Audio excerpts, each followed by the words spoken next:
Hi అండి. నమస్తే. తెలుగు నవలా శ్రోతలకు లక్ష్మి కథల ప్రపంచానికి స్వాగతం. లక్ష్మి గారు రచించిన మీరా అనే నవలను వింటున్నాం కదండి. ఈరోజు ఈ వీడియోలో మనం ఎపిసోడ్ 2 వినేద్దామండి. శేఖరానికి ఎంతకీ నిద్ర పట్టలేదు. పుస్తకం చదివినా నిద్ర రాలేదు. కళ్ళు మంటలు పుట్టడమే తప్ప మీరాని ఇక్కడికి రాకుండా చెయ్యాలి ఎలాగో అతనికి అర్థం కావడం లేదు. అరుణకి ఓ పట్టాన ఎవరూ నచ్చరు. అవతల వాళ్ల మాట అది నచ్చితేనే వాళ్ళ స్నేహం చేస్తుంది. అలాంటిది ఈ మీరా ఎలా నచ్చింది? జ్యోతి ఎలాంటిదో శేఖరానికి తెలుసు. ఎవరి నోట విన్నా జ్యోతి రాలుగాయితనమే వినిపిస్తుంది. ఈ ముఠాలోదే మీరా. ఎలాగైనా అరుణకి నచ్చజెప్పి మీరా స్నేహం మాన్పించాలి. జ్యోతిని ఎప్పుడు ఎక్కడ చూసినా చుట్టూ 10 మంది ఆడపిల్లలకి తక్కువ ఉండరు. వాళ్లల్లో మీరాని చూసిన గుర్తు శేఖరానికి లేదు. అంతమందిని పరీక్షగా ఎవరు చూశారు అనుకున్నాడు. ఓసారి శేఖరం కోటేశ్వరరావుతో పనుండి వాళ్ళ ఇంటికి వెళ్ళాడు. అప్పుడు ఆయన విశ్రాంతి తీసుకుంటున్నారు. అది ఆయన విశ్రాంతి తీసుకునే సమయమట. సుమారుగా 12 మంది అమ్మాయిలు చేసే హడావిడితో హాలు దద్దరిల్లిపోతుంది. పాటలు పాడేవాళ్లు కొందరు, మద్దెలు వాయించేవాళ్లు మరికొందరు. ఎవరి నైపుణ్యం వాళ్ళు ప్రదర్శించుకుంటున్నారు. శేఖరం వెనక్కి తిరిగి వచ్చేద్దామని గేటు వరకు వచ్చాడు. ఇంతలో 15 ఏళ్ల కుర్రాడు పరిగెత్తుకుంటూ వచ్చాడు. అయ్యగారు రమ్మంటున్నారు అంటూ. విశ్రాంతి గొడవ దేవుడెరుగు. అసలు అంత గొడవ ఆయన ఎలా భరిస్తున్నాడా అనిపించింది శేఖరానికి. కోటేశ్వరరావు దృష్టిలో శేఖరం ఉన్నాడు. కానీ గబుక్కురా మా అమ్మాయిని చేసుకుంటావా అని ఆయన అడగదలుచుకోలేదు. అందులోనూ జ్యోతి పెంకితనం, మాట దురుసుతనం శేఖరానికి తెలిసిపోయాయని ఆయనకి తెలిసిపోవడంతో ఆయన శేఖరాన్ని లౌక్యంగా నెమ్మదిగానే లోబర్చుకోవాలి అనుకున్నారు. అందుకనే శేఖరం షుగర్ ఫ్యాక్టరీ విషయంలో కాస్త రేటెక్కువ పలికించిన కోటేశ్వరరావు దిగట్లేదు. ఈ మధ్యనే తెరిచిన ప్లాస్టిక్ ఫ్యాక్టరీలో శేఖరాన్ని కూడా చేర్చుకుందామని కోటేశ్వరరావు చాలా ప్రయత్నం చేశాడు. శేఖరం అందుకు అంగీకరించలేదు. నువ్వేం పట్టుబడి పెట్టనక్కర్లేదు, అవన్నీ నేను చూసుకుంటానుగా అన్నాడు. అయినా శేఖరం అనలేదు. ఊరికి 10 మైళ్ళ దూరంలో ఉన్న షుగర్ ఫ్యాక్టరీని కోటేశ్వరరావు అమ్మేస్తాడని తెలిసి శేఖర్, అతని స్నేహితుడు రాఘవరెడ్డి కలిసి తీసుకుందామనుకున్నారు. రెడ్డి దగ్గర అన్న కోటేశ్వరరావు అందులో శేఖరం కూడా కలుస్తున్నాడని తెలిసేసరికి ఇలాంటి అవకాశాన్ని వదులుకోకూడదు అనుకుని గట్టిగా బిగిశాడు.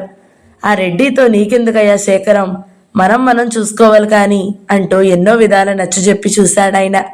శేఖరం చురుకైనవాడు, సమర్థుడు. తన డబ్బు వ్యవహారం అతనికి నింపాదిగా అప్పగించవచ్చు. జులాయిగా పాడు చేయడు. తన డబ్బు చూసి ఆశపడి వచ్చిన వాళ్ళు కూడా జ్యోతి పెంకితనానికి జడిసి వెనక్కి వెళ్ళిపోతున్నారు.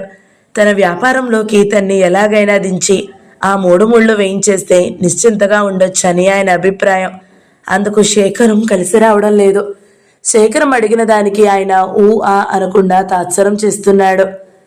సుమిత్రని ఇంటికి పంపి తను అరుణ దగ్గరికి బయలుదేరింది మీరా వెళ్లేసరికి అరుణ గుమ్మంలోనే ఎదురుపడింది. ఎందుకొచ్చావు? వెళ్ళు అంది అరుణ కోపంగా. వెళ్తున్నాగా అంటూ అరుణని దాటి లోపలికి వెళ్ళింది మీరా. లోపలికి వెళ్ళగానే శేఖరం ఉంటే అనిపించి టక్కున ఆగిపోయింది మీరా. ఎత్తుకుని తీసుకెళ్లాలా? నడు అంటూ భుజం మీద చేయి వేసింది అరుణ. అతనుంటే ఏం, తనెందుకు భయపడాలి? తనేం చేసిందని? మీరా మామూలుగా అయిపోయింది. వెళ్ళిపోమన్నావుగా, పోతాలే అంది. పోతే పో, ఎవరొద్దన్నారు అంటూ మీరా చేయి పట్టుకుని పైకి తన గదిలోకి లాక్కుపోయింది అరుణ. ఇప్పుడు చెప్పు, రేపు వస్తానని చెప్పి ఇప్పుడా రావడం? ఆ రోజు నీ కోసం ఎంతలా చూస్తానో తెలుసా? ఎంతలా చూసావు? అంతేలే, నీకు వేళాకోళంగానే ఉంటుంది. నువ్వు వస్తావని చెప్పి మా అన్నయ్య సినిమాకి రమ్మని ఎంత బ్రతిమలాడినా వెళ్లకుండా ఇంట్లోనే కూర్చున్నాను. ఆ రోజు నాకు ఒంట్లో బాగుండలేదు అరుణా, లేకపోతే రాకుండా ఉంటానా? ఏమోలే, ఆ జ్యోతి ధోరణిలో నేను గుర్తుంటే చూద్దాం. నేను అసలు ఈ 4 రోజులు ఎక్కడికి కదలలేదు. పనుండి బజారు వచ్చాను. ఎలాగూ బయలుదేరాను కదా అని ఇలా వచ్చాను. అసలు ఈ రోజు రాకపోదును. పక్క గదిలో పడుకున్న శేఖరానికి వాళ్ళ మాటలు వినబడుతూనే ఉన్నాయి. మీరా మంచి చమత్కారంగా మాట్లాడగలదని గ్రహించాడతను. అందుకే అరుణ మీరా అంటే చాలా ఇష్టపడుతుందన్నమాట. ఏమైనా మీరాని ఇక్కడికి రాకుండా చేయాలి. ఎలాగా అన్నదే ప్రశ్నగా ఉండిపోయింది శేఖరానికి. మీరా ఇంకా మంగమ్మ గారు రావడం, పెళ్లి విషయాలు అవి చెప్తుంది. మధ్య మధ్య ఇద్దరూ నవ్వుకుంటున్నారు. శేఖరానికి ఒంటికి కారం రాసుకున్నట్టుగా ఉంది. తన ఇంట్లో ఉన్నట్లుగా సూచనగా గుర్తు చేస్తేనే గాని ఆ వాక్ ప్రవాహానికి హద్దంటూ ఉండదు అనుకున్నాడు. ఇంట్లో అంత నిశ్శబ్దంగా ఉండే అరుణ ఆ అమ్మాయిని చూస్తేనే అలా పరవశించిపోవడం శేఖరానికి నచ్చలేదు. శేఖరం గదిలో నుంచి యువతలికి వచ్చాడు. మీరా ఏదో అనడం, అరుణ గట్టిగా నవ్వడం వినిపించింది. మామూలుగా పిలుద్దామనే అరుణ అంటూ గట్టిగా పిలిచాడు. మీరా ఉలికి పడింది. అరుణ క్షణం తెల్లబోయింది. అరుణ లేచి వచ్చేసరికి మరోసారి పిలిచాడు. ఈసారి కాస్త నెమ్మదిగానే పిలిచాడు. ఏమిటన్నయ్యా అంటూ వచ్చింది అరుణ. అంత విసురుగా పిలిచాడే గాని ఇప్పుడేమనాలో తోచలేదు. కాసిన మంచినీళ్ళు తెచ్చిపెట్టు అన్నాడు మొహం అటు తిప్పుకుంటూ. అరుణ వెళ్ళి గ్లాస్తో నీళ్లు తెచ్చి ఇచ్చింది. శేఖరం గ్లాస్ అందుకుంటూ అడిగాడు. ఈరోజు మూర్తి ఇంటికి వెళ్ళాలి, గుర్తుందా? అరుణ ఇబ్బందిగా మొహం పెట్టింది. వాళ్ళెవరో నేనెప్పుడూ చూడలేదు. నువ్వు వెళ్ళొచ్చేద్దు కాస్త గారంగా అంది. వెళుతుంటే తెలుస్తుంది. ఆవిడ చాలా ఇదిగా చెప్పారు. నిన్ను వదిన్ని తప్పకుండా తీసుకురమ్మని. వదిన ఎక్కడికో వెళ్ళాలట. ఆవిడ రానంది. నువ్వు రాకపోతే బాగుండదు. ఎన్నింటికి వెళ్ళాలి? చాలా నీరసంగా అడిగింది. అరుణ అడిగిన తీరుకి శేఖరానికి నవ్వొచ్చింది. ఇప్పుడు మీరాని వదిలి రావడం అరుణకి ఏమాత్రం ఇష్టం లేదని గ్రహించాడు. 5ంటికైనా వెళ్ళాలి మరి. అసలు ఇప్పుడు వెళితేనే మంచిది. మరి నీకు ఇంకా ఆలస్యం అవుతుందేమో. 5 మాత్రం దాటనీయకు అంటూ శేఖరం కిందకి వెళ్ళిపోయాడు. నీరసంగా కదిలింది అరుణ. అప్పుడే 4:30 అయ్యింది. మీరా వచ్చి గంట అయినా కాలేదు. అరుణ వచ్చి మీరా పక్కన కూర్చుంది. ఎక్కడికో వెళ్ళాలేమో. కూర్చున్నావేం? నీ పని చూసుకో, నేను ఇంక వెళ్తాను అంది మీరా. వెళుదుగానిలే, నాకు అసలు అక్కడికి వెళ్ళాలనే లేదు. వాళ్ళెవరో నాకు అసలు తెలీదు అంది దిగులుగా. ఈసారి వెళ్తే వచ్చేసారి వాళ్ళే తెలుస్తారు. అప్పుడు నన్ను కూడా మర్చిపోతావు. అరుణ మీరా చేతి మీద గట్టిగా గిల్లింది. అబ్బా అంది మీరా నొప్పి భరించలేక. ఇంకెప్పుడు అలాంటి మాటలు అనుకో అంది అరుణ మీరా చెయ్యి తన చేతిలోకి తీసుకుని తన గిల్లిన చోట చేతితో రాస్తూ. అనరులే తల్లి, ముందు నువ్వు వెళ్ళి జడేసుకో, ఇప్పుడే వస్తానుండు అంటూ అరుణ కిందకెళ్ళింది. మీరా లేచి నిలబడింది. అరుణ రాగానే చెప్పి వెళ్ళిపోదామని. తన రాక శేఖరానికి ఇష్టం ఉండదని మీరా అంత క్రితమే గ్రహించింది. ఇంత క్రితం అతను అరుణని పిలిచినప్పుడు అతని స్వరంలో విసుగు ఇంకా స్పష్టం చేసింది. మీరా అరుణ రాక కోసం ఎదురు చూస్తూ గుమ్మం దగ్గర నిలబడింది. శేఖరం పైమెట్టు వరకు వచ్చే వరకు శేఖరాన్ని చూడనే లేదు మీరా. ఏదో పరధ్యాసంగా నిలబడిన మీరా అతన్ని చూసి లిప్త కాలం ఉలికిపడింది. అసలే కొంచెం ఎరుపు రంగుగా ఉండే అతని మొహం మీరాని చూస్తూనే గీసిన కందలా అయ్యింది. అతని చూపులు కఠినంగా ఉండి మొహం రాయి కన్నా కఠినంగా ఉంది. మీరా చప్పున వెనక్కి తిరిగి గదిలోకి వెళ్ళిపోయింది. మీరా పేరు అరుణ నోటి మీదుగా విన్నప్పుడే అతని మొహం కఠినంగా మారిపోతుంది. మీరా ఎదురుపడితే ఇంకా వేరే చెప్పనక్కర్లేదు. మొన్న సెంటర్లో శేఖరాన్ని చూసిన జ్యోతి స్నేహితులు జ్యోతిని మీ ఎర్రతోలు ఏం చేస్తున్నాడు అని వేళాకోళం చేయడం ప్రారంభించారు. అలా అంటే జ్యోతికి కోపం వచ్చేది. ఎరుపు రంగైనా అతని ముఖం తీరుగా బాగుంటుందని జ్యోతి వాదన చేసింది. ఈ విషయం మీరా కూడా అనుకుంది. శేఖరాన్ని చూశాక అసలు మగవాళ్ళు అంత తెల్లగా పచ్చగా ఉంటే బాగుండరేమో అని కూడా అనుకుంది. శేఖరాన్ని చూశాక అభిప్రాయాన్ని మార్చుకుంది. అరుణ శేఖరానికి టిఫిన్ ఇవ్వడానికి అతని గదిలోకి వెళ్ళింది. ఏం తాయారమ్మ లేదా అని అడిగాడు టిఫిన్ ప్లేటు అందుకుంటూ. పొద్దున్న బాత్రూంలో జారి పడిందట. ఇంట్లోనే కుంటుకుంటూ నడుస్తుంది. ఇక ఈ మెట్లేమెక్కగలదు. పోనీ నేనే కిందకొచ్చేవాడిగా అన్నాడు. అరుణ ఏం మాట్లాడలేదు. అరుణ వెళ్ళిపోతుంటే గుర్తు చేస్తున్నట్లుగా అన్నాడు శేఖరం. కాస్త తొందరగా తెవ్వులు అంటూ. అరుణ మాట్లాడకుండా వెళ్ళిపోయింది. మీరా వెళుతుంటే శేఖరం వరండాలోనే ఉన్నాడు. మీరా అతని కేసి చూడలేదు. శేఖరం మాత్రం చూశాడు. ఇంత క్రితం తను చూసిన చూపుకి ఆ అమ్మాయి ముఖం ఎలా ఉందా అని శేఖరం అనుకున్నట్లుగా మీరా ముఖం చిన్నబుచ్చుకున్నట్లుగా గాని రోషంగా గాని లేదు. ఎప్పటిలా అరుణతో నవ్వుతూ మాట్లాడడం చూసిన శేఖరానికి ఒళ్ళు మండింది. ఇలాంటి అమ్మాయిలకి అవమానం పొందడం గాని సిగ్గుపడడం గాని తెలిస్తేగా. బరితెగించిన ఆడరాక్షసులు. అతని దవడలు బిగుసుకున్నాయి. మీరాని గేటు వరకు సాగనంపి వెనక్కి తిరిగి అరుణ అన్నగారిని చూసి క్షణంసేపు ఏమిటా అని కంగారు పడింది. అరుణ అలా తెల్లబోయినట్లు తన కేసు చూడడంతో శేఖరం చప్పున జేబులో దేనికోసమో వెతుకుతున్నట్టుగా ప్యాంట్ జేబులో చేయి పెట్టుకుంటూ తలదించుకున్నాడు. పదంటే సరిగా 10 నిమిషాలకి అరుణ తయారయ్యొచ్చి, నేను రెడీ అన్నయ్య అంది. శేఖరం ఇంటికొచ్చేసరికి ఎవరో వచ్చి ఉన్నారు. కుసుమ స్నేహితులేమో అనుకున్నాడు శేఖరం. ఈ మధ్య కుసుమకి స్నేహితులు మరీ ఎక్కువయ్యారు. కుసుమ పిల్లలు లేని చింత మరవడానికి క్షణం తీరిక లేకుండా ఎక్కడికో అక్కడికి వెళ్లడమో ఎవరైనా ఆహ్వానించడమో చేస్తూ ఉంటుంది. అరుణ వెళ్ళిపోతే ఇంచక్క అక్క కూతుర్ని చెల్లెలు కొడుకుని తెచ్చుకోవచ్చు. అప్పుడు గుమ్మం కదలవలసిన పనే ఉండదు. అరుణ ఇక్కడ లేకపోతే శేఖరం అంతగా రాడు. ఎందుకో తెలియదు గాని శేఖరానికి కొన్ని విషయాలకి భయపడుతుంది కుసుమ. అప్పుడప్పుడు శేఖరం ముందు రాజేంద్ర బుద్ధవతారంలా కనిపిస్తాడు. అలాంటప్పుడు అకారణంగా భర్తని విసుక్కుంటొద్ది. అలా అని రాజేంద్ర తనకు చెప్పకుండా ఏ చిన్న పని చేసినా సహించలేదు. విచిత్రమైన మనస్తత్వం కుసుమది. ఒక్కొక్కసారి తనకేం కావాలో తనే తెలుసుకోలేని పరిస్థితుల్లో కొట్టుకుంటుంది. శేఖరం లోపలికి వెళ్ళేసరికి కుసుమ నవ్వుతూ ఏదో అంటుంది.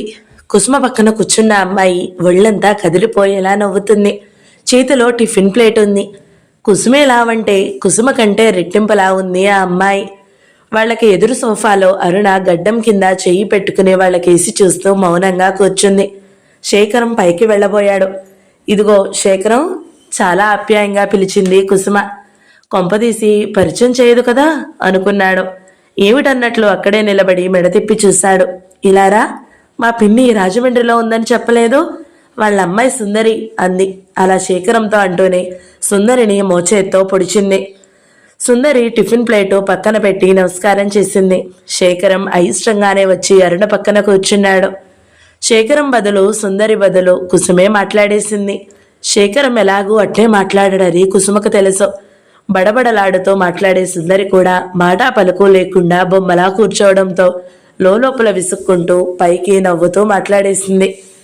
రాత్రి 9 గంటలు దాటినా కుసుమ సుందరీల కబుర్లు తెమలేలాగా లేవు. రాజేంద్ర వచ్చి డైనింగ్ టేబుల్ ముందు కుర్చీలో కూర్చుంటూ కుసుమని పిలిచాడు. కుసుమ కన్నా ముందు తాయారమ్మ నడుం మీద చేత్తో రాసుకుంటూ వచ్చి, వడ్డించమంటారా బాబు అంది. ఏం అలా ఉన్నావేం, ఒంట్లో బాగుండలేదా అని అడిగాడు. తాయారమ్మ ఏదో చెప్పబోయి కుసుమ రావడంతో ఆగిపోయింది. కుసుమ ఏమిటి అంది. అబ్బే, ఒంట్లో బాగుండలేదా అన్నాను నెమ్మదిగా అన్నాడు రాజేంద్ర. ఆవిడకి బాగున్నదెప్పుడు, మీరెందుకు పిలిచారు అంటున్నాను విసుగ్గా అంది కుసుమ. ఇంతలో కుసుమకి కోపం రావాల్సిన విషయం ఏముందో రాజేంద్రకి అర్థం కాలేదు. 9:30 అవుతుంది, ఏమిటి ఆలస్యం అన్నాడు. 9:30 పెద్ద పొద్దుపోవడమా, శేఖరం వస్తాడేమోనని చూస్తున్నాను. చివరి మాట కాస్త శాంతంగానే అంది. రాజేంద్రతో పాటు తాయారమ్మ కూడా కుసుమకేసి ఆశ్చర్యంగా చూసింది. వాళ్ళిద్దరి మీద కుసుమకి చాలా కోపం వచ్చింది. ఏ కళనుందో గాని ఏమీ అనలేదు. తాయారమ్మ వడ్డిస్తుంది. సుందరి వచ్చి కూర్చుంది. అసలు కుసుమ ఎప్పుడు భోజనానికి పిలుస్తుందా, ఎప్పుడు తిని హాయిగా పడుకుందామా అని ఇందాకటి నుంచి ఎదురు చూస్తుంది సుందరి. కుసుమ కూర్చుంటూ తాయారమ్మతో అరుణని పిలుచుకురమ్మని చెప్పింది. వాళ్ళ భోజనాలు అవుతుంటే శేఖరం వచ్చాడు. అతను గుమ్మం బయట నిలబడి తాయారమ్మని మంచినీళ్ళిమ్మని అడిగాడు. సుందరి గబగబా తింటుంది తల వంచుకుని. అప్పటికి అరుణ పెరుగు పోసుకుంది. కాళ్ళు కడుక్కురా, భోజనం చేద్దు గాని అంది కుసుమ. తను 2-3 సార్లు గుర్తు చేస్తున్నట్లుగా హెచ్చరిస్తేనే గాని తమ్ముడికి అన్నం పెట్టే ప్రయత్నం చేయని కుసుమ ఈరోజు శేఖరం మీద అపేక్ష ఒలకబోస్తుందేమిటా అని ఆశ్చర్యపోయాడు రాజేంద్ర. ఇదంతా శేఖరానికి అర్థమైపోయింది. కుసుమ ఇంకోసారి చెప్పబోయింది. ఆవిడకి ఆ శ్రమ కలిగించడం ఇష్టం లేని శేఖరం, నా భోజనం అయ్యింది అన్నాడు. కుసుమ పడుకోబోతూ భర్తతో అంది. సుందరి నా ఫ్రెండ్ పెళ్లికి వచ్చిందని చెప్పాను శేఖరానికి, మీరు అలాగే చెప్పండి. అదే ఆశ్చర్యంగా అడిగాడు రాజేంద్ర. అబ్బా, అన్నీ అక్షరం అక్షరం విడమరిచి చెప్పాలి, మీరు మాత్రం నేను చెప్పినట్లే చెప్పండి విసుక్కుంది. రాజేంద్ర ఇంకేమనలేదు. ఇటు తిరిగి పడుకున్నాడు. సుందరి తల్లి ఉత్తరం రాసింది. మీ మరిది సంగతి ఆ మధ్య చెప్పావు, ఏమైంది అంటూ. కుసుమకి మళ్ళీ ఆశ మొలకెత్తింది. వెంటనే సుందరిని పంపమని రాసింది. వాళ్ళు వెంటనే పంపారు. ఆ రోజంతా కోపంగా ఉంది కుసుమ. రాత్రి శేఖరం వచ్చేసరికి అందరూ హాల్లోనే కూర్చున్నారు. కాని అంతా నిశ్శబ్దంగా ఉంది. ఒకళ్ళతో ఒకళ్ళు మాట్లాడుకుంటున్నట్లు లేదు. శేఖరం వస్తూనే తల్లి దగ్గర నుండి ఉత్తరం వచ్చిందని చెప్పాడు రాజేంద్రకి. ఏమని రాసింది, ఎప్పుడొస్తుందట అని అడిగాడు రాజేంద్ర. ఎప్పుడొచ్చేది రాయలేదు. డబ్బు పంపమని రాసింది. ఈరోజే పంపాను. గొప్ప పని చేశావు. తన డబ్బు పోయినట్లే విసుక్కుంది కుసుమ. అన్నదమ్ముల కబుర్లు తెమిలేలా కనిపించలేదు. ఇంకా భోజనాలకి లేస్తారా అంది. ఇదిగో వస్తున్నాం, పెట్టేయమను అని తను లేస్తూ రారా అన్నాడు తమ్ముడితో. నా భోజనం అయ్యింది అన్నాడు తమ్ముడు. రాజేంద్ర అలా రారా అన్నప్పుడు శేఖరానికి భోజనం అయిందని చెప్పడానికి చాలా ఇబ్బందిగా మొహమాటంగా అనిపిస్తుంది. శేఖరం బయట హోటల్లో తింటున్నాడని రాజేంద్రకి తెలుసు. అదేమిట్రా అని తమ్ముణ్ణి గట్టిగా మందలించలేడతను. తను మందలించినా లాభం లేదని తెలుసు తనకి. కుసుమ అభిమానంగా పెట్టదు.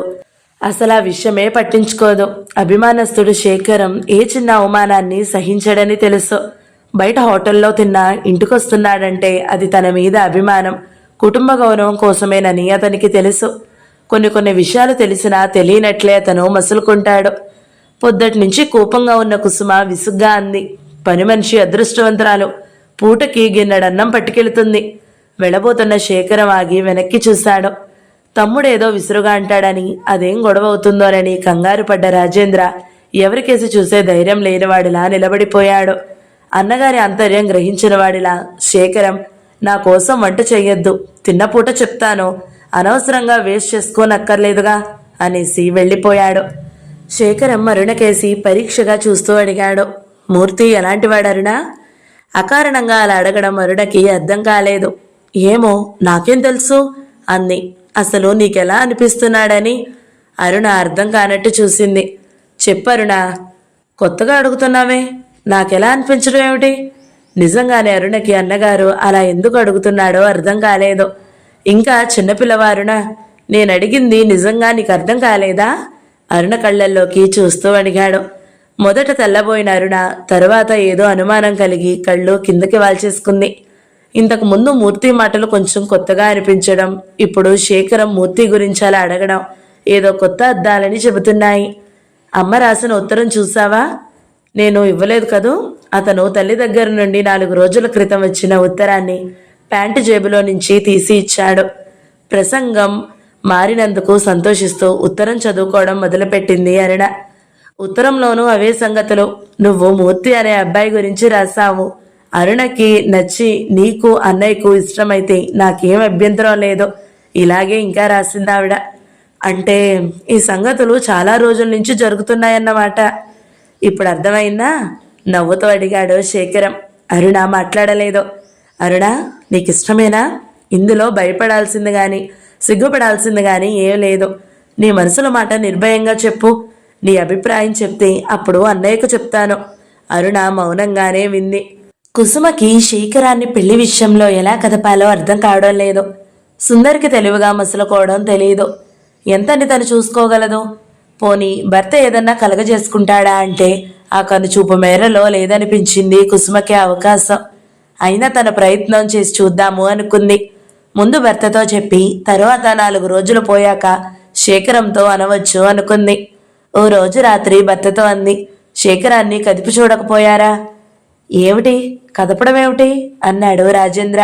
భార్య 2 రోజుల నుంచి కాస్త ప్రసన్నంగా ఉన్నందుకే అతను ఉబ్బిపోతున్నాడు. వెంటనే కోపం వచ్చినా ఎలాగో నిగ్రహించుకుంది కుసుమ. ఏమిటంటారేమిటి? సుందరి పెళ్లి మాట. వాడికి ఇప్పుడప్పుడే పెళ్లి చేసుకోవాలని లేనట్టుంది నసుగుతున్నట్లుగా అన్నాడు రాజేంద్ర. మీరెలా చెప్పగలరు? మీతో ఎప్పుడన్నా చెప్పాడా? ఎప్పుడు మాట్లాడినా వ్యాపారాల గొడవేగా. కుసుమ తనకి తెలియకుండానే కోపంగా మాట్లాడేసింది. అబ్బా, అంత కోపం ఎందుకు? ఇప్పుడేమన్నానని అన్నాడు రాజేంద్ర. అతనికి భయం. కుసుమకి కోపం వచ్చిందంటే అంత తొందరగా దిగదు. ఇంకా తన పాటలు ఆ దేవుడికే ఎరుక. కుసుమ కోపాన్ని తగ్గించుకుంటూ అంది, చెప్పండి, రేపు కనుక్కుంటారా?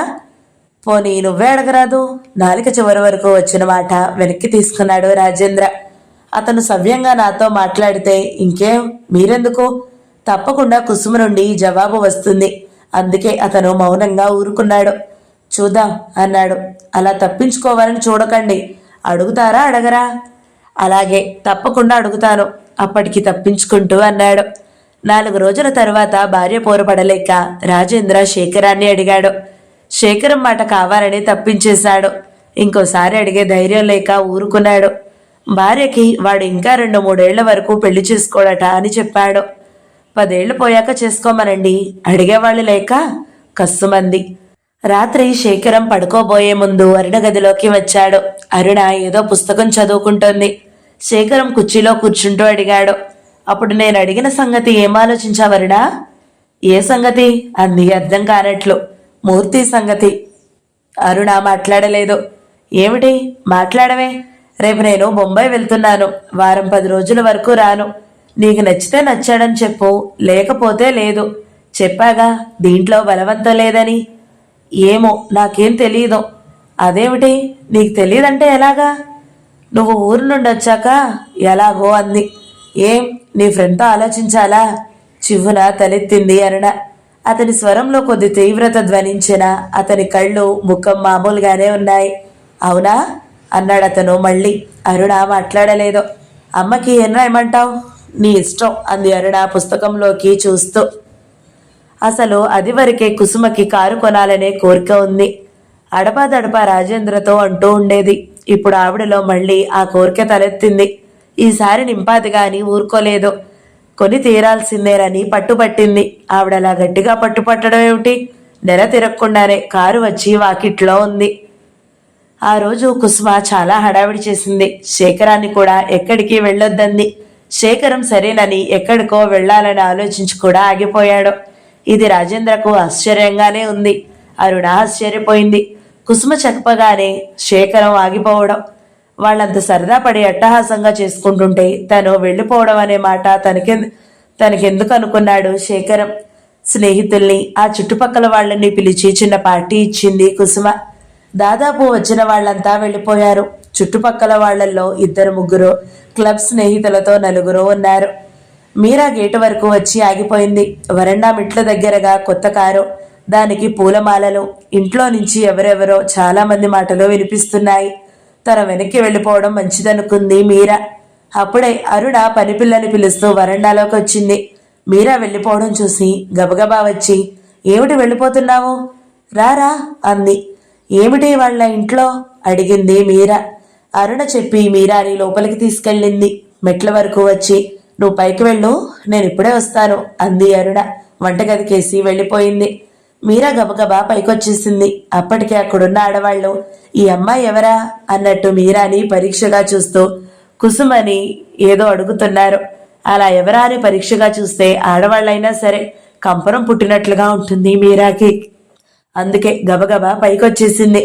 శేఖరం మరుణ గదిలోనే ఉన్నాడు. మీరా ఆ గదిలోకి రావడం, అద్దం దగ్గర నిలబడి మరోసారి చక్కగా క్రాఫ్ దువ్వుకుంటున్న శేఖరానికి కనబడింది. గదిలోకి వచ్చి 4-5 అడుగులు వేస్తేనే కాని శేఖరాన్ని చూడలేదు మీరా. చూస్తూనే ఎదురుపడి పరుగులంటే నడకతో వెనక్కి వచ్చేసింది. మెట్ల గుమ్మం వరకు వచ్చి అక్కడ నిలబడింది. కాళ్ళు విపరీతంగా వణుకుతున్నాయి. అరుణ ట్రేలో టిఫిన్ తీసుకొచ్చింది. ఇదేమిటి ఇక్కడ నిలబడ్డావే, రా అంది. అరుణ వెనకాలే మీరా వెళ్ళలేదు. అరుణ గది గుమ్మం వరకు వెళ్ళింది. అక్కడ అన్నగారిని చూసింది. ఇందాక అన్నట్టు మీరా కేసి చూసి, రా పర్వాలేదు అంది. మీరా నిల్చున్న చోట నుంచి ఒక్క అడుగు కూడా కదపలేదు. అరుణ ట్రే లోపల పెట్టొచ్చింది. శేఖరం తన గదిలో ఉన్నట్లు తెలియదు. అతను అరుణను పిలిచి టీ తెమ్మన్నాడు. అరుణ కిందకి వచ్చాక అతను అరుణ గదిలోకి వచ్చాడు. అతడికి టీ తాగే అలవాటు కాస్త ఎక్కువే. తాగినప్పుడల్లా అరకప్పు కన్నా ఎక్కువ తాగడం. అరుణ ఎంత చెప్పినా మీరా రానంది. ఏమిటంత సిగ్గు, నిన్నేం కొరుక్కు తినడులే అంటూ రెక్క పట్టుకుని లాక్కుపోయింది. అప్పటికే శేఖరం టీ నిలబడే తాగుతున్నాడు. మీరా గదిలోకి రాగానే వద్దనుకుంటూనే శేఖరం కేసి చూసింది. సరిగ్గా అప్పుడే అతను ఖాళీ కప్పు టేబుల్ మీద పెడుతూ మీరా కేసి చూశాడు. అతని చూపులు సీరియస్గా అనిపించిన చిత్రంగా బిగించిన పెదాలు చివర చిరునవ్వు తొంగి చూస్తుంది. మీరా చప్పున చూపులు మరల్చుకుంది. శేఖరం వెళ్ళిపోయాడు. ఎంతసేపటికి బస్సు రాక విసుగ్గా నిలబడింది మీరా బస్ స్టాప్లో. ఆ తర్వాత 2 బస్సులు వచ్చినా ఆగకుండా వెళ్ళిపోయినాయి. మీరాకు మరీ చిరాకు అనిపించింది. మళ్ళీ 10 నిమిషాల తర్వాత బస్సు వచ్చింది. అది స్టాప్ దాకా చాలా దూరంలో ఆగింది. బస్ స్టాప్లో ఉన్నవారు కొంతమంది పరిగెత్తారు. మీరా కూడా పరుగులాంటి నడకతో బస్సు వరకు వెళ్లేసరికి అప్పుడే బస్సు కదిలింది. ఉసూరు మంది మీరా ప్రాణం. ఈరోజు అరుణ మ్యాట్నీకి వెళ్దాం రమ్మంది. అది పాత సినిమా. ఈరోజు ఆఖరి రోజు, తప్పకుండా వెళ్దాం రమ్మనంది. అప్పుడే 1 గంట దాటింది. బస్సు రావాలి, వస్తే ఆగాలి, ఆగితే దొరకాలి. ఈరోజు వెళ్ళడానికి ఉండదు. అరుణకి చాలా కోపం వస్తుంది. అమ్మకి చెప్పి రావాల్సింది. మ్యాట్నీకి కుదరని పక్షంలో మొదటి ఆటకి వెళ్లేవాళ్ళం. తను పక్కగా కారు ఆగడంతో పరధ్యాసగా నిలబడిన మీరా ఉలిక్కిపడింది. ఎవరా అని చూసింది. జ్యోతి. ఏమిటి, రోడ్డు మీద నిద్రపోతున్నావా అంది నవ్వుతో. నిద్ర? నా ఎత్తుదనం పోసిన పగలు నిద్ర రాదు అంది మీరా. ఎక్కడికి వెళ్ళాలి? రా కూర్చో అంది డోర్ తెరుస్తూ. నేను ఫ్రెండ్ ఇంటికి వెళ్తున్నాను. జ్యోతి నవ్వింది. నాతో తీసుకుపోతానని భయమా? అలాంటి భయం పెట్టుకోకు. ఎటు వెళ్ళాలో చెప్పు అంది జ్యోతి. మీరా ఆలోచిస్తుంది. పోనీ వెళ్ళిపోతే? ఇప్పుడప్పుడే బస్సు వచ్చే సూచన లేదు. ఇంత క్యూ ఉంది. బస్సు దొరుకుతుందన్న నమ్మకమో లేదో. ఏమిటి ఆలోచిస్తున్నావు? రా కూర్చో అంది జ్యోతి. మీరా ఇంకేం ఆలోచించలేదు. వచ్చి కారులో కూర్చుంది. దారి చూపించాలి, లేకపోతే నా ఇష్టం వచ్చిన చోటికి తీసుకెళ్ళిపోతాను అంది జ్యోతి గట్టిగా నవ్వుతూ. ఆ మాట, నవ్వు మీరాకి కంపరం కలిగించాయి. బాయ్ ఫ్రెండా, గర్ల్ ఫ్రెండా అని అడిగింది జ్యోతి. మీరా జ్యోతి కేసి చురుగ్గా చూసింది. కోపం వచ్చిందా? మీరా, తప్పేముంది? అయినా ఇప్పుడు ఉండకపోతే ఇంకెప్పుడుంటారు? తమాషాగా నవ్వుతూ అంది జ్యోతి. మీరా మాట్లాడలేదు. అసలు తను కారెక్కడం పొరపాటు అనుకుంది. బాప్రే, నిజంగా కోపం వచ్చిందా మీరా? తమాషాగా అన్నాను అంది. కోపం ఎందుకు? నాకు కోపం రాలేదు అంది మీరా. మరి ఏదైనా మాట్లాడు. నువ్వే మాట్లాడు. మాట్లాడతాను, కానీ నాకేమిటో కుదురుగా మాట్లాడడం రాదంటుంది మా అమ్మ. ఇంత క్రితం నిన్ను చూస్తే అది నిజమే అనిపిస్తుంది. అదేం? ఆశ్చర్యంగా చూసింది మీరా. ఏమిటో, నాకు అలాగే వచ్చేస్తాయి మాటలు. ఇందాక నీకు కోపం వచ్చిందిగా. అబ్బే, నాకు కోపం రాలేదు అంది కంగారుగా. వచ్చినంత పని అయింది కదా అంది జ్యోతి నవ్వుతో. ఇక్కడే ఆపు అంది మీరా. మీరా కారు దిగింది. ఏదో అనబోయింది. జ్యోతి, ఏం, నీ ఫ్రెండ్ని నేను చూడకూడదా అంది. మీరా ప్రాణం సిగ్గుతో చచ్చిపోయింది. ఏమిటలా అనేస్తుంది అనిపించింది. జ్యోతిని లోపలికి రమ్మనడం మీరాకి ఇష్టం లేదు. వెళ్ళిన టైంలో ఒకవేళ శేఖరం ఇంట్లోనే ఉంటే? అరుణ మాటలను బట్టి జ్యోతి ఇక్కడికి వచ్చినట్లు లేదు. అంటే జ్యోతికి వాళ్ళ ఇల్లు తెలియదన్నమాట. అయినా జ్యోతి అలా అన్నాక ఊరుకుంటే ఏం బాగుంటుంది? అసలు మీరా 2 ఇళ్ల అవతలే కారు ఆపించింది. తప్పనిసరిగా అంది మీరా నవ్వు తెచ్చిపెట్టుకుంటూ. రా, ఇంకా నువ్వెక్కడికన్నా వెళ్ళాలేమో అనుకుంటున్నాను అంది. ఏమిటో, ఈరోజు నాకు చాలా తిక్కగా ఉంది. ఏం తోచడం లేదు. ఎక్కడికి వెళ్ళాలనిపించడం లేదు అంది మీరాతో నడుస్తూ. నిజంగానే జ్యోతి ఎలాగో కనిపించింది మీరాకి. ఇదేమిటి, ఇక్కడ ఇల్లు అయితే అక్కడ ఆపించావెందుకు? మీరా మాట్లాడలేదు. ఎందుకో మీరా గుండెలు కొట్టుకుంటున్నాయి. ఇద్దరు లోపలికెళ్లారు. అరుణకి జ్యోతిని పరిచయం చేసింది. అప్పటికి అరుణ సినిమా కోసం తయారై ఉంది.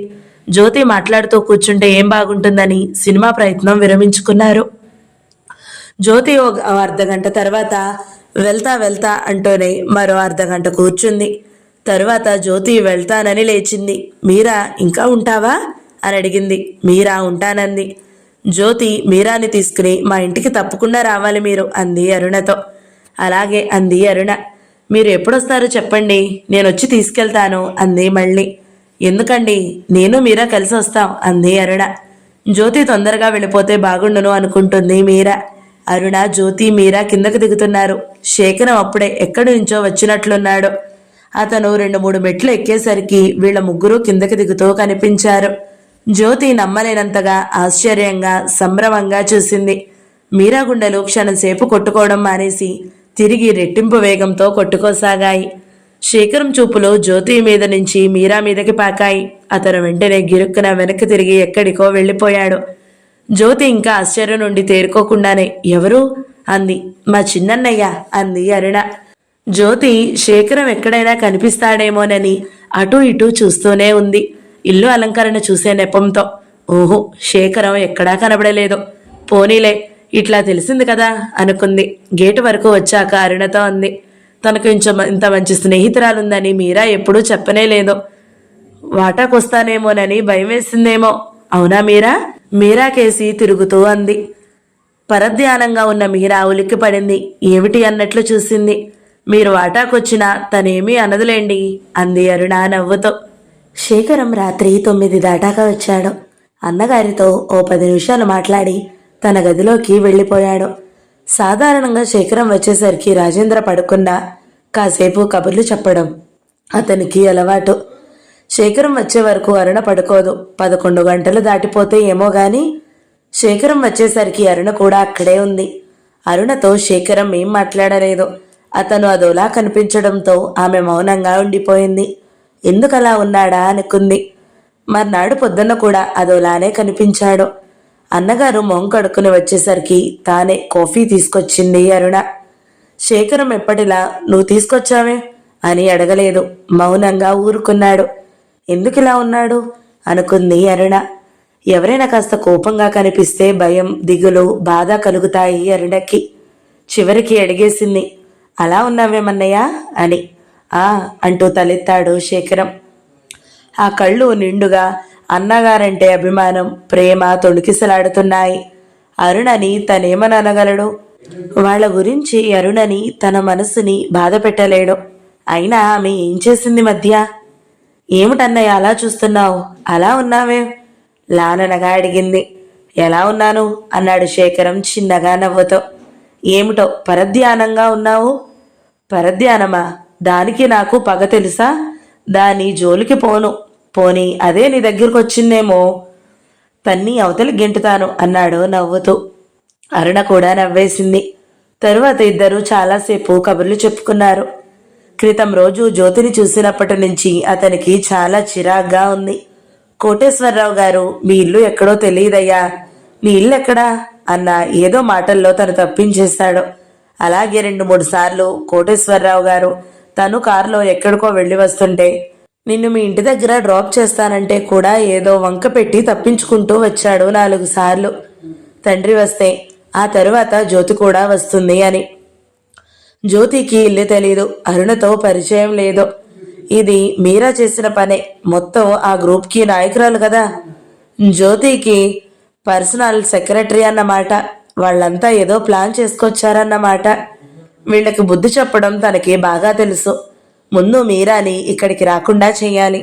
తన పొరపాటు చేశాడు, అది వరకే ఆ పని చేయాల్సిందే. మధ్యలో తన కళ్ళకి తెరలా మైకం కమ్మేసింది. ఇప్పటికైనా మించిపోయింది లేదో. మొట్టమొదట చేయవలసిన పని మీరాని ఇక్కడికి రాకుండా చేయడం.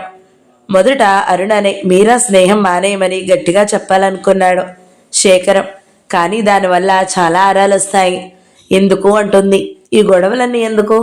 తనకే ఏదైనా ఘాటుగా వార్నింగ్ ఇస్తే సరిపోతుంది అనుకున్నాడు. ఇతని ఆలోచనలు ఇక్కడ ఇలా ఉంటే అక్కడి మీరా? క్రితం రోజు శేఖరం రాకుండా జ్యోతి వెళ్ళిపోతే బాగుండును అనుకుంది. కానీ అతను రానే వచ్చాడు. అసలు గొడవ పడ్డ జ్యోతిని వదిలేసి అతను మాటిమాటికి తన కేసు అలా గుచ్చి చూడడం కంపరం పెడుతూనే ఉంది. అయినా తనేం తప్పు చేయనప్పుడు తనెందుకు భయపడాలి అనుకుంటూనే ఉంది. మళ్ళీ చూస్తే ఏదో భయం. మొత్తం సంగతంతా అరుణకి చెప్పేస్తే అనిపించింది. అంతలోనే మళ్ళీ ఒక విధమైన మొండితనం ప్రవేశించింది. తన వల్ల చిన్న తప్పు కూడా లేదు. అలాంటప్పుడు తను భుజాలు తడుముకోవడం ఎలాగన్నా చూడని.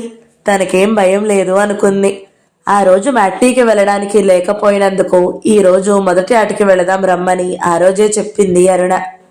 వెళ్లే రోజు వచ్చేదాకా వెళ్ళనా మానా అనుకుంది మీరా. కొన్ని క్షణాలు తటపటాయించి ఆమె తర్వాత వెళ్ళడానికే నిశ్చయించుకుంది. తల్లి బట్టలు కొట్టుకుంటోంది. తల్లి కుట్టిన బట్టలకి కాజాలు బటన్ కొట్టసాగింది మీరా. ఈ మధ్య కాంతమ్మకి ఒంట్లో బాగుండడం లేదు. కొన్నాళ్ళు కాంతమ్మ డాక్టర్ దగ్గరికి వెళ్ళలేదు. డాక్టర్ దగ్గరికి వెళ్ళాలంటే నోట్ల కట్టలు చేతిలో ఉండాలి. మీరా ఊరుకోలేదు. పోనీ స్కూల్కి సెలవులు కదా, డ్రెస్ తీసుకోమంటే కాంతమ్మ వినదు. ఒంట్లో ఓపిక ఉన్నప్పుడే చేసుకోవాలి అంటుంది. సెంటర్కి కోటా వచ్చిందంటే వినకుండా విడవకుండా తీసుకుంటుంది. వద్దంటే వినదు. తల్లి పని చేసుకుంటుంటే చేతనైనంత వరకు ఆమె కూడా కుడుతుంది. తల్లి మిషన్ కుడుతుంటే తను కాజా బటన్స్ కుడుతుంది. ఆమె బలవంతం చేసి తల్లిని డాక్టర్ దగ్గరికి తీసుకెళ్ళింది. నీరసం వల్ల ఏం పర్వాలేదని మందులు రాసిచ్చారు డాక్టర్. విశ్రాంతి తీసుకోవాలి అన్నాడు. కానీ ఆవిడ వినలేదు. మీరాకి విసుగొచ్చి ఊరుకుంది. సరోజిని దేవమ్మ గారు సూర్యకుమారితోటి నిన్ను రమ్మని కబురు చేశారు. సాయంత్రం అలా వెళ్ళిరా అంది కాంతమ్మ. ఆమె ఆశ్చర్యపోయింది. తానెందుకు? నన్నా అంది ఆశ్చర్యంగా. నిన్నే అందావిడ. నన్నెందుకు? నాతోటేం పని? నిన్నని చెప్తే పొరపాటుగా ఆవిడ అలా చెప్పిందేమో అంది మీరా. మీ అమ్మాయిని అని చెప్తేనే పోనీ ఓసారి వెళ్ళి రాకూడదు? ఈరోజు అరుణ రమ్మంది. ఆ రోజు సినిమాకి వెళ్ళలేదుగా, ఈరోజు వెళదాం రమ్మంది. సినిమాకి రేపు వెళ్ళొచ్చు. అదెక్కడికి పోతుంది? కబురు చేసినప్పుడు వెళ్ళకపోతే బాగుండదు. అక్కడికి వెళ్ళడం ఆమెకి ఇష్టం లేదు. వెళ్ళకపోతే తల్లి ఊరుకోదు. రేపు వెళ్తాలే. ఈరోజు నేను వెళ్ళకపోతే ఇంకా అరుణకి కోపం వస్తుంది. రేపు తప్పకుండా వెళ్తాను అందామె. మీరా ఎపిసోడ్ 2 సమాప్తం. ఈ వీడియో మీకు నచ్చినట్లయితే లైక్ చేయండి, షేర్ చేయండి, మంచి కామెంట్ పెట్టండి. ఎవరైనా మొదటిసారి మన ఛానల్ని చూస్తున్నట్లయితే సబ్స్క్రైబ్ చేసుకోండి. Thank you so much for watching. నమస్తే.